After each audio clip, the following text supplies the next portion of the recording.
Ẹ kú ojúmọ́ wọ̀nyí fans wa. Mo fẹ́ analyze nǹkan kan nípa ẹgbẹ́ òṣèlú Accord tí ọ̀gá wa Radionik tí wọ́n jẹ́ olùdíje fún ipò gómìnà ní ẹgbẹ́ òṣèlú yẹn. Ọ̀pọ̀lọpọ̀ àwọn ènìyàn lábẹ́lé a jọ máa ń sọ̀rọ̀ lọ́pọ̀lọpọ̀ ìgbà nípa òṣèlú pẹ̀lú bí òṣèlú ṣe gbòde lọ́wọ́ yìí. Ipò tí wọ́n máa ń to ọmọ rédíò sí ó ní pé ó wá ṣe awareness ni. Wọ́n sì ní pé bọ́lọ́run bá ṣe tíṣẹ́ rẹ̀ bá jinlẹ̀ dáadáa ló fi lè rí ipò kẹta mú. Àwọn tiẹ̀ nípò kẹrin ni ó mú. Bí wọ́n fẹ́ ṣe nǹkan kan, fẹ́ gbọ́n nǹkan kan, mi ò fẹ́ serious lórí rédíò lórí program yìí ló jẹ́ kí n gbìyànjú àti pe ọ̀gá wa ní Radionik. Orúkọ tí wọ́n ń pè wọ́n tínú àwọn kan ń dùn sí, orúkọ tí wọ́n ń pè wọ́n táwọn kan ń torí ẹ̀ wọ́n fẹ́ pa omi sórí. Kíní kan wà tí ó yé ọ̀pọ̀lọpọ̀ àwọn ènìyàn.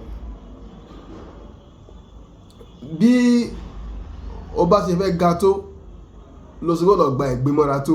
Pé má tí à ń kọ́ṣẹ́ lọ́dọ̀ àwọn ọ̀gá wa Radionik nígbà yẹn wọ́n jẹ́ kó yá pé o gbọ́dọ̀ serious jù lórí iṣẹ́ ìgbóhùnsáfẹ́fẹ́, o sì gbọ́dọ̀ ya dẹ̀dẹ̀ wẹ̀rẹ̀ jù.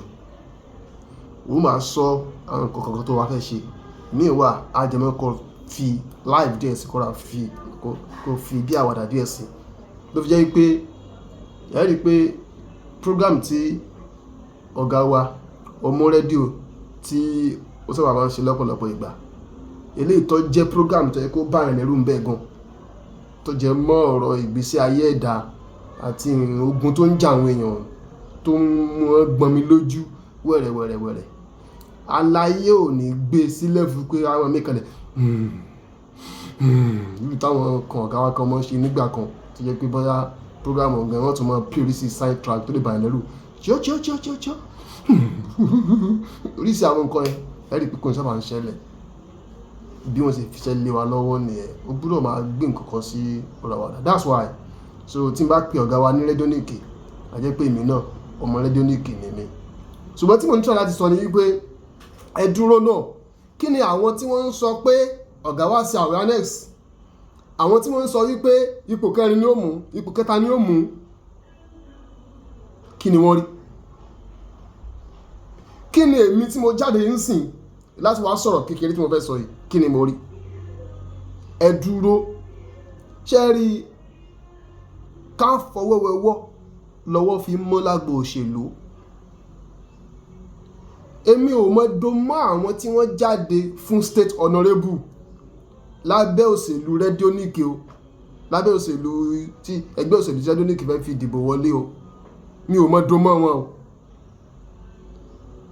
Ẹ dúró, ṣé iṣẹ́ tí Radionik bá ṣe lẹ́yìn jókòó tì láti wá jẹ ni? Àbẹ́yìn náà wá jáde pé ẹ fẹ́ dìbò wọlé? Ọkàn wo lẹ́yìn náà ní? Ṣé ẹ̀yin wá sí awareness ni? Tó nígbà míì wà tó bá dàbí ẹni wípé orí bá ń lọ síbì kan tí ara bá lóhùn ọ̀ lọ yóò dùn yẹn pọnyánrin o. Torí mo wo ìlàkàkà Radionik, mo wo ìlàkàkà rẹ̀. Eléyìí ò mú ní ṣeréṣeré. Gbogbo ìgbìyànjú yìí ni mo dẹ̀ rí pé oríṣiríṣi ọ̀nà ọ̀tún ni aláyé ń gbé kalẹ̀ nínú ìrìn àjò bí wọ́n ṣe ń campaign nínú òṣèlú. Ṣùgbọ́n ọ̀pọ̀lọpọ̀ àwọn olóṣèlú kan wà tó yẹ pé bá a ṣe yẹn ti wà ní ọpọlọ wọn. Àwọn ń wo gbogbo àwọn ìgbésẹ̀ tí Radionik ń gbé ẹ níwọ̀nba ilé tó hàn sí wọn bẹ́ẹ̀. Àwọn á wò bí wọ́n yín mú sí pé ṣé àwọn tó wá járàlú ṣé wá lè gba gbúrú àwọn nǹkan yẹn? Kò lè jẹ́. Ẹnikẹ́ni tí ó wà lè kówó sórí omi kò lè dìbò wọlé. Níbi àti rán rí pọ̀ lánàá gan, àwọn kan tí ẹ fẹ́ lù mí díẹ̀ ló kù, ọpọlọ mo fi ṣe. Ṣùgbọ́n ọ̀pọ̀lọpọ̀ ìgbà míì wà ọ̀pọ̀lọpọ̀ àwọn èèyàn bátabájọ́ ń ṣàwàdà, tájọ́ ń fìdí kòdì, wọ́n yìí mọ bí a ṣe wúwo sí fúnra wa. Mo nífẹ̀ẹ́ sí kí n ṣe èèyàn kéèyàn bá mi wí fúnra rẹ̀ èèyàn, mọ́ ọ̀dà fún àwọn èèyàn tí ó bá mi wí. Tó bá gbìyànjú àti ọ̀dà fún àwọn èèyàn tí ó bá mi wí nítorí kí mo ṣẹ̀ yóò di fọ́pọ̀ mọ́yọ̀ o, yóò di fọ́pọ̀ mọ́yọ̀. Kí n ṣe ọkọ̀ bá mi wí fúnra rẹ̀ ò ń bínú sí i. Èmi gòrò lọ́kàn mi pé èmi ni mo ṣe nǹkan tí ò tọ́, n tó dẹ̀ yẹ mí ni wọ́n ṣe fún mi yẹ. Mo máa ń sọ fún àwọn ọmọ tí mo bí lọ́gọ́ pé èmi ò ń kọ̀ bá wí o. Tí n bá ṣe ọ̀ máa bí ọ̀, tí n bá tún bí ọ̀ tán tó bá ní ìyà kan tó fẹ́ fi jẹ mí látara kí mo ṣe nǹkan kan tí ò ṣe lọ́nà yẹn fi jẹ mí, ó pè mí kó o fi jẹ mí, kó o wá ṣe gba apology mi, kó o foríjì mi dan kí o má fi ìyà kankan jẹ mí kí nǹkan wá bí ọ̀ kó wá fi nǹkan yẹn sínú, kó wá máa fi dọ́gbọ́n fífi ìyà kan wẹ́rẹ́wẹ́rẹ́ jẹ mí, tàbí kó máa dọ́gbọ́n rán àwọn èèyàn kan sí mi lábẹ́ aṣọ kó máa fi ìyà jẹ mí lọ. Mi ò nífẹ̀ẹ́ sí. So ká tiẹ̀ tilẹ̀kùn àárín yẹn pẹ̀lú àwọn ènìyàn. Ṣùgbọ́n tí mo rò ń tèmi ni wípé tó bá dàbí ẹni pé Radionik ló ń ṣe wàhálà kiri báyìí, tí àwọn tí wọ́n láwọn ń jáde, ẹlòmíín nínú wọn tó bá dé ọ́fíìsì ibi tó lò ń lò bí inú pákó báyìí, bánà tí ó fi bẹ̀ bí bánà àwọn ní POS ni, àwòrán wà ní tó bí pásítọ̀tì, kọ̀fẹ́ kan mọ̀ pé òun fẹ́ jáde fún pòṣèlú, ó sì fẹ́ dìbò wọlé. Nígbà tí wọ́n tètè jẹ́ pé tí ń bẹ lọ́kàn ọ̀pọ̀lọpọ̀ wọn ni wípé àwọn gan ti gbàgbọ́ wípé Radionik ò lè wọlé, ṣùgbọ́n mọ̀ yìí pé ó ṣeéṣe kó ní àwọn ìjọba àbílẹ̀ kan káwọn rébùbẹ̀ wọlé. So àwọn wá fẹ́ forúkọ Radionik wọlé, wọ́n fẹ́ ṣe ní àtìrò bẹ́lẹ́sìn dọ́gba, wọ́n fẹ́ ṣe ní ajínẹsẹ̀ tí jẹun ajígbọ̀n ni.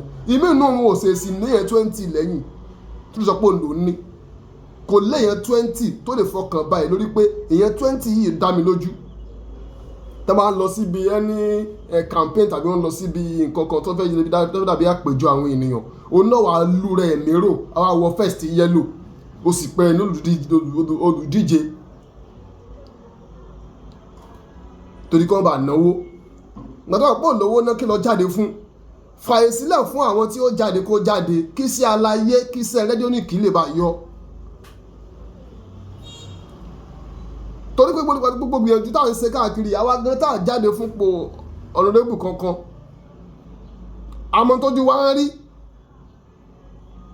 pẹ̀lú àwọn ènìyàn wa tá à jọ gbádùn. Ìwọ wá fẹ́ jáde fún state honorable, ó wá ń ṣe gbọ́gbọ́ káàkiri agboolé. Ìwọ náà darapọ̀ mọ́yọ̀ ń pè ọ́, ó sì pẹ́ ní aspirant. Èmi fẹ́ máa sìnkú yí pé gbogbo ẹ̀yin bóyá ìṣẹ́dá ọjáde fún sẹ́nítọ̀ ní lábẹ́ accord tó wá ti mọ̀ pé awareness ló fẹ́ fi ṣe wulẹ̀ mọ́ jáde ká mọ̀ pé accord ò ní sẹ́nítọ̀.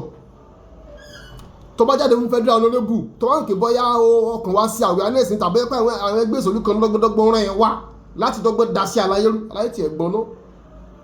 Aláyé gbọ́n ọmọ ìpólé possible kò wáyé bẹ́ẹ̀ kí àwọn ẹgbẹ́ ìṣòlú kan dọ́gbọ́n rán àwọn kan wá láti tàbáwọn leader kan ní ẹgbẹ́ ìṣòlú míì láti dọ́gbọ́n rán àwọn kan wá dọ́gbọ́n sí bí olùdíje.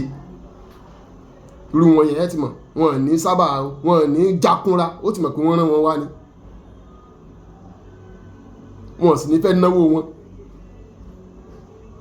Bí kí aláyé máa kówó fún wọn, kán tó lọ mọ́ dọ́gbọ́n pín ká lọ mọ́ fi sìyẹ lẹ́yìn níjọ lójú wọn. Àwọn wà ń kànjẹ́ olóṣèlú. Tó bá ti mọ̀ pé ó jáde fún federal honorable tó mọ̀ pé o ò níbò di wọlé, o ò lè sákìtìyàn, o ò lè ṣiṣẹ́ bí kò kú sórí ibi tó ní iṣẹ́ káàkiri agboolé, padà sínú ilé ẹ. Ká mọ̀ pé ẹgbẹ́ òṣèlú accord wọn ní federal honorable. Tó ń pè jáde fún state honorable tó ti mọ̀ pé o kàjú ẹ̀, o ò lè ṣiṣẹ́ ìwọ, o ò lè kóyàn jọ, o ò sì lọ́wọ́ tó tún ná, má jáde wọlé. Torí mi ò fẹ́ dá nǹkan mọ̀ nínú gbogbo yín, dá kankan mọ̀. Àfi kan tí mo rí kan báyìí ní lágbẹ́dá ń bí tí wọ́n ń tẹ́ ń dé fìlà gọ̀gọ̀rọ̀ sára mọ́tò káàkiri. Pẹ̀lú bẹ́ẹ̀ náà mi ò ń sẹ́kọ̀ọ́ wọn rí. So ọ̀gá wa ní rédíò ẹ fura o pẹ̀lú àwọn ènìyàn tó ń wá pé àwọn náà fẹ́ díje tí ẹjọ́ ń kọ́ ọmọlùpọ̀ káàkiri, ẹ fura sí wọn mi ò rò hàn báyìí dọ́gba nínú ẹ̀mí o. Wọn bá dọ́gba nínú ẹ̀mí ojú tí wá ń rí báwa sí ń káàkiri, wọ́n fẹ́ mọ́ torí yín náà wá gan ni. ibi tí wàá rí báwa ṣe ń káàkiri so bó ṣe jẹ́ nìyẹn èmi ò ní sọ jù bẹ́ẹ̀ yẹn lọ ẹ̀yin tó ẹ̀yin tẹ́mọ̀ pé yìí náà fẹ́ díje lọ́ndà ẹgbẹ́ òṣèlú Radionik ẹ gbìyànjú gidi ni ẹ bá dòdò pé iṣẹ́ Radionik lẹ́fẹ́ jẹ ẹ bá dòdò rẹ̀ òṣèlú tún kó gbogbo levels yẹn sẹ́yìn orí gbogbo àwọn oríṣiríṣi táyà orí tí wọ́n aláyé ń ṣe ni ṣé ẹ̀ rí ni ẹgbẹ́ ẹ̀sìn mélòó ní ṣe ẹ wo ẹja mọ́ tá à ń ṣe o ìjà mọ́ tá à ń ṣe o torí èmi ti wà yìí èmi ò fẹ́ kẹ́ni ẹ̀kan dàbò tèmi nu o torí bò tèmi Radionik ló ní o.